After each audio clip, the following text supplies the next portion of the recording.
It is my honor to welcome distinguished participants to this conference on Ahmedshah Massoud and the future of Afghanistan. Thank you to the conference participants of Gonville and Keyes College, Cambridge. On behalf of the organizers of the conference and on behalf of the Massoud Foundation, I would like to thank you for your commitment and your support during this very difficult time for Afghanistan.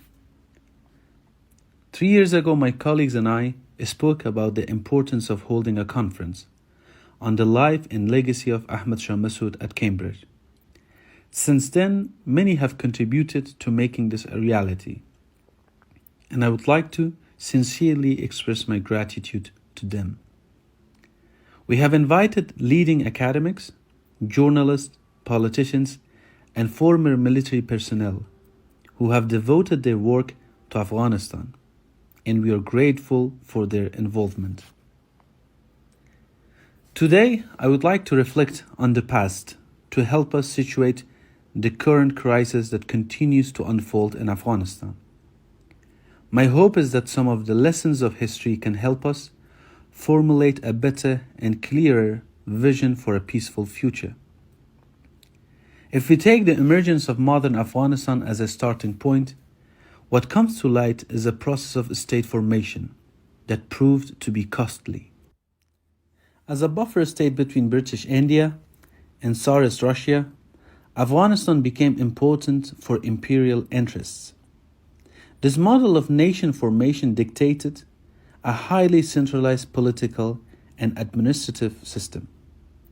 We believe that this long-standing model is not constructive to a country that is home to diverse communities, each of which is rich in its own history, languages, and cultural heritage.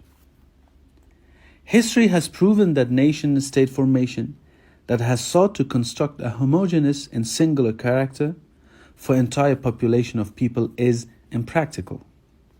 Since the early 1900s, when this system was institutionalized, Afghanistan experienced several breakdowns of the state system, the most salient of which we see from the events of this last month.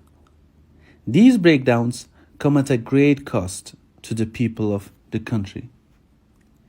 A realistic and pragmatic approach is necessary, and we believe that the decentralized political and administrative system is the best way forward. Based on this model, local communities will have the power to elect their local leaders and hold them accountable.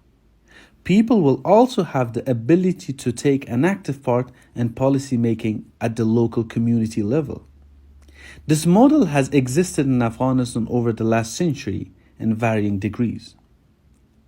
My father, the late Commander Ahmedshah Massoud, also pushed for this alternative vision to ensure social justice, dignity, and recognition for all, and stand against any colonial, neo-colonial, or pretensions in the garb of extremist groups such as the Taliban.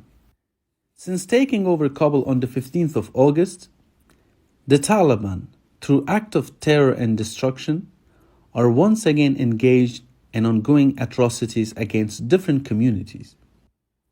They are standing against the fundamental rights of women and of our girls receiving their education.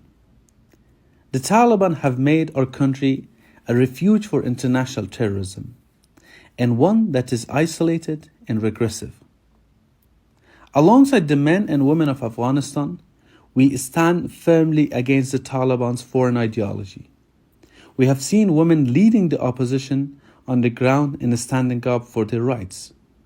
We want an Afghanistan that is inclusive, one that preserves and promotes the rights of women, one that is not isolated but connected, a country that has productive relationship with the region and with the world.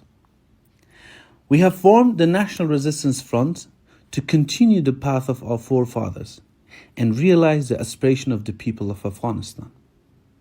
The goal of our resistance is the liberation of our land and the preservation of our rights and safeguarding our heritage and culture.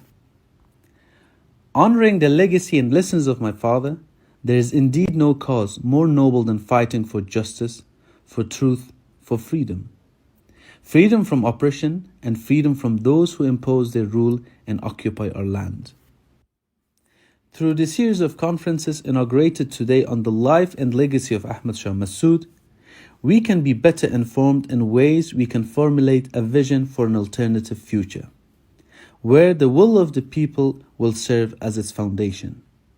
Let us use our time today to discuss and plan the important work for tomorrow and every day after, until we arrive at our ultimate goal, which is a free and prosperous Afghanistan. Thank you.